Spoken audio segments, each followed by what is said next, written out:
मित्रांनो, श्रद्धाच किचन मध्ये तुमचं स्वागत आहे. तुम्हाला माहितीच असेल, गणपती बाप्पा जवळ आलेत, आपले लाडके गणपती बाप्पा. त्यांना आवडणारा पदार्थ मी तुमच्यासाठी घेऊन आले आहे, उकडीचे मोदक. तर चला, आपल्याला काय काय साहित्य लागणार आहे ते पाहूयात. हे घेतलं आहे ओलं खोबरं, किसून घेतलं आहे 2 वाटी. हे तूप साधारण आपल्याला 2 टेबलस्पून लागणार आहे. हा घेतला आहे गूळ, किसून घेतला आहे साधारण 1.5 वाटी. जर तुम्हाला गोड कमी हवं असेल तर तुम्ही 1 वाटीही घेऊ शकता, आणि जर तुम्हाला गूळ यूज नसेल करायचा तर तुम्ही याच्याऐवजी त्याच प्रमाणात साखरही घेऊ शकता. उकडीसाठी घेतला आहे तांदळाचं पीठ 1 वाटी. हे घेतलं आहे 1.25 वाटी पाणी, थोडंसं चवीसाठी मीठ, आणि सारणासाठी घेतले आहेत 1 वाटी मिक्स ड्रायफ्रूट. तर चला आपण सारण आधी बनवून घेऊयात. मी एका कढईत साधारण 1 टेबलस्पून तूप घेणार आहे. ते थोडंसं तापलं की आपण त्यात घालणार आहोत गूळ.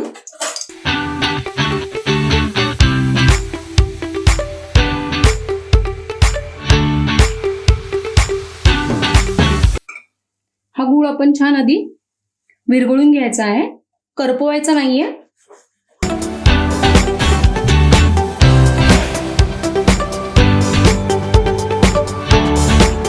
तुम्ही बघू शकता आपला गूळ छान व्यवस्थित मेल्ट झाला आहे. आता आपण यात घालणार आहोत खोबरं, आणि हे छान परतून घ्यायचं आहे. साधारण 5 मिनिटं आपण याला छान परतून घेणार आहोत.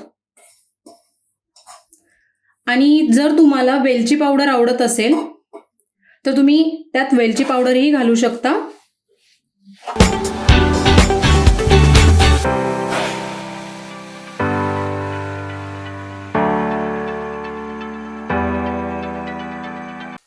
चला, आपलं सारण छान परतून झालं आहे. हे व्यवस्थित परतायचं आहे, कारण की यात पाणी अजिबात ठेवायचं नाही. म्हणजे गुळाचं जे पाणी होतं ते व्यवस्थित सुकून घ्यायचं आहे. आता आपण यात घालूया ड्रायफ्रुट्स. हे मिक्स करून घेतल्यानंतर मी हे मिश्रण गार होण्यासाठी ठेवणार आहे.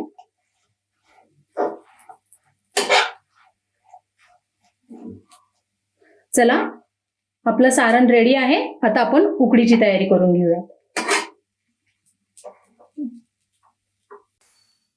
मी एका कढईत 1.25 कप पाणी घेणार आहे, आणि याला उकळून देणार आहे. यात घालणार आहे चवीप्रमाणे चिमूटभर मीठ, जास्तही नाही घालायचंय. त्याचबरोबर घालणार आहे 1 चमचा तूप, आणि याला छान उकळी येऊ देणार आहे. आपल्याकडे छान उकळी आली आहे. मी गॅस बारीक करणार आहे, आणि यामध्ये घालणार आहे 1 कप तांदळाचं पीठ, आणि हे पटपट हलवायचं आहे.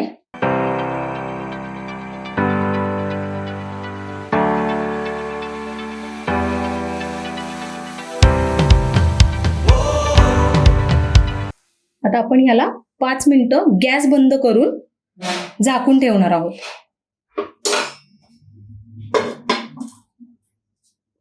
आपल्या उकडीला 5 मिनिटं झालेली आहेत ठेवून. आता मी हे एका ताटामध्ये काढून घेते.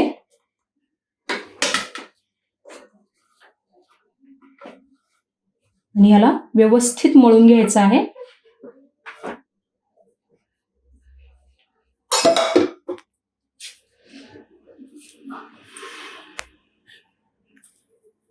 एक 5 मिनिटं व्यवस्थित याला छान मळून घेणार आहोत आपण.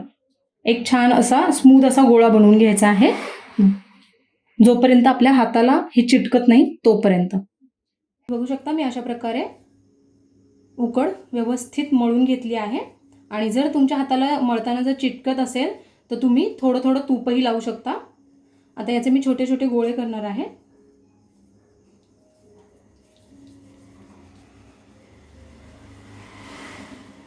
मी तुम्हाला 2 प्रकारे मोदक कसे भरायचे ते दाखवणार आहे.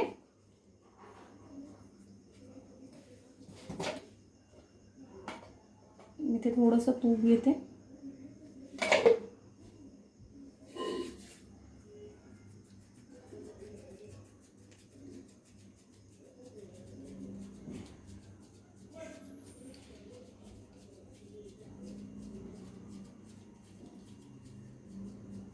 अशा प्रकारे आपण वाटी करणार आहोत आणि त्यात सारण भरून घेऊयात आणि हे अशा प्रकारे बंद करत जायचं. आपल्याला चिटकत असेल तर थोडं थोडं तूप लावायचं.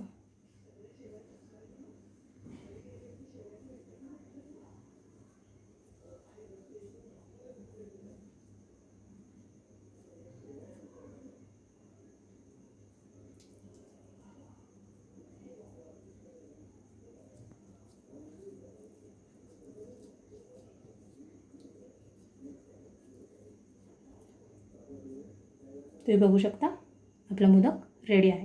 आता मी तुम्हाला दुसऱ्या पद्धतीने, जर तुम्हाला अशी वाटी करून करायचं नाही आहे तर लाटून कसे करायचे ते दाखवते.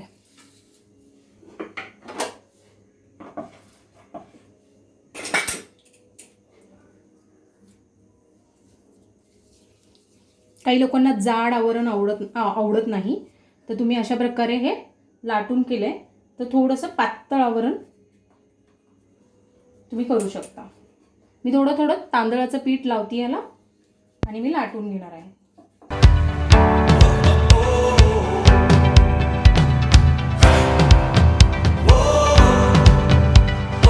मी लाटी लाटून घेतली आहे.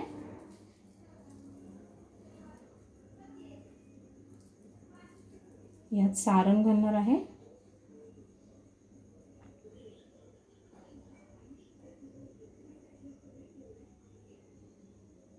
आणि अशा प्रकारे आपण याला बंद करून घेऊया.